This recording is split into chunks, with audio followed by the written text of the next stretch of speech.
In this video, I'm going to show you how to change YouTube Kids settings. If you find this video helpful, please consider to like this video and subscribe to my channel.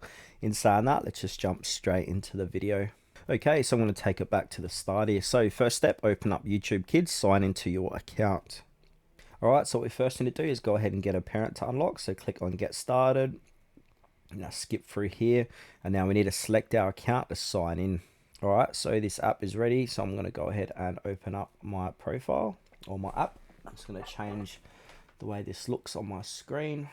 Alright, that's better now. From here, we want to go ahead and click onto profile, the bottom right hand corner of the page. And now you should see parent settings, so click into that.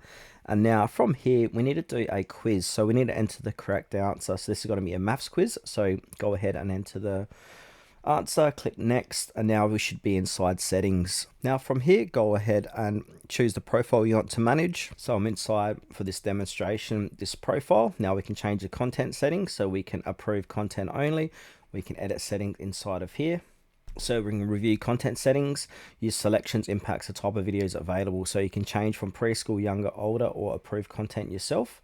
Now, if you want to go ahead and approve content yourself, click select. So it should say parent approval mode on.